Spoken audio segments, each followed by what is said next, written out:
موت سے کسی کو چھٹکارا نہیں، جو بھی اس دنیا میں آیا ہے جانے ہی کے لیے آیا ہے۔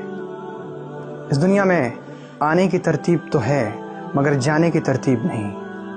موت ہر انسان کو آنی ہے، چاہے وہ بچہ ہو یا بڑا ہو، جوان ہو یا بوڑھا ہو، امیر ہو یا غریب ہو، جھونپڑی میں رہنے والا ہو یا محل میں رہنے والا ہو، سب کو اپنی کچی قبر میں تنہا سونا ہے۔ جب آدمی کی روح نکلتی ہے تو اس کا منہ کھل جاتا ہے، اس کے دونوں ہونٹ ایک دوسرے سے جدا ہو جاتے ہیں۔ انسان کی روح اس کے پیر سے نکلتی ہوئی اوپر کی طرف آتی ہے۔ جب آدمی کی روح دل اور پھیپھڑے تک پہنچتی ہے تو یہ وقت ہوتا ہے جب آدمی کی سانس الٹی چلنے لگتی ہے اور سانس باہر کی طرف آنے لگتی ہے۔ یہ وہ وقت ہوتا ہے جب چند سیکنڈ کے اندر انسان پہلی بار اس دنیا میں فرشتوں کو اور شیطانوں کو دیکھتا ہے۔ ایک طرف شیطان اس کے کان میں مشورے دیتا ہے اور دوسری طرف اس کی زبان سے اس کے عمل کے مطابق کچھ الفاظ نکلنے لگتے ہیں۔ اگر انسان نیک ہو تو اس کا دماغ اس کی زبان کو لا الہ الا اللہ محمد الرسول اللہ پڑھنے کی تلقین کرتا ہے، اور اگر انسان بدمعاش، بدطینت، بدمزاج ہوتا ہے تو اس کا دماغ عجیب کنفیوژن اور ہیبت کا شکار ہو جاتا ہے۔ وہ شیطان کے مشورے کو قبول کرتا ہے اور اس کی زبان سے اس کے عمل کے مطابق کچھ الفاظ نکلنا چاہتے ہیں، اور وہ بھرپور کوشش کرتا ہے کچھ بولنے کی، وہ کوشش کرتا ہے تڑپنے کی، لیکن وہ تڑپ بھی نہیں پاتا۔ اور یہ سب کچھ اتنی تیزی سے ہوتا ہے کہ انسان کو اور انسان کے دماغ کو اس دنیا کی کوئی بات سوچنے کا بھی موقع نہیں مل پاتا۔ انسان کی روح نکلتے ہوئے اس کے ذہن میں زبردست تکلیف ہوتی ہے، لیکن وہ تڑپ بھی نہیں پاتا، اور اس کے بعد اس کے پورے جسم کی روح اس کے حلق میں جمع ہو جاتی ہے، اور یہ وہ بات ہے جس کو قرآن کریم میں بیان کیا گیا۔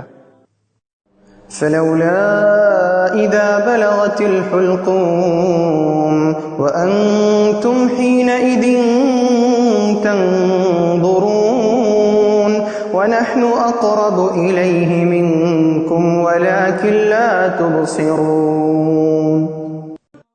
اور پھر انسان کا جسم ایک بے جان گوشت کے لوتھڑے کی طرح پڑا رہ جاتا ہے، جس میں ہلنے جلنے کی کوئی گنجائش نہیں رہتی۔ آخر میں حلق اور دماغ سے روح نکل جاتی ہے اور آدمی کی آنکھیں کھلی رہ جاتی ہیں، اس کی پلکیں پلٹ جاتی ہیں، اور اس کے بعد حلق اور دماغ کی روح بھی کھینچ لی جاتی ہے، اور آدمی کی آنکھوں کی پتلیاں اوپر چڑھ جاتی ہیں، اور پھر انسان کی زندگی کا وہ سفر شروع ہوتا ہے جس کا احساس اس دنیا میں موجود لوگوں کو نہیں ہو سکتا۔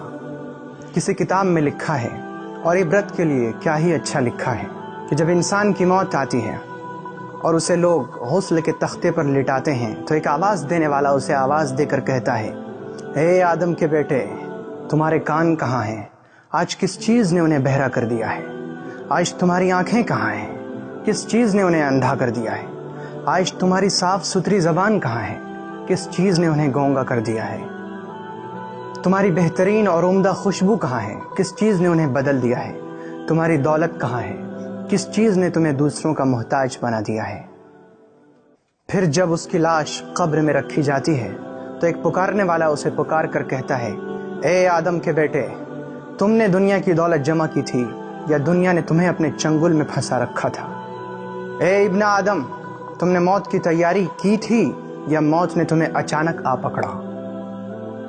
اے آدم کے بیٹے، میں نے تمہیں مٹی سے پیدا کیا تھا، اور آج پھر دوبارہ میں نے تمہیں مٹی میں واپس کر دیا ہے، اور جب میں نے تمہیں مٹی سے پیدا کیا تھا اس وقت تمہارے کاندھے خالی تھے، لیکن آج جب تم دوبارہ اس مٹی میں واپس آ رہے ہو تو تمہارے کاندھے پر تمہارے گناہوں کا بوجھ لدا ہوا ہے۔ اور جب مردے کی پہلی رات ہوتی ہے، ایک تاریک اور اندھیری رات، قبر کی پہلی رات، تو ایک پکارنے والا پکار کر کہتا ہے، اے آدم کے بیٹے، آج تم ایک ایسی رات گزارنے والے ہو جس کی صبح میں کوئی مؤذن اذان نہیں دے گا، جس کی صبح میں تمہیں کسی نیک عمل کی طرف نہیں بلایا جائے گا، کیونکہ نیک عمل کرنے کا وقت گزر چکا ہے۔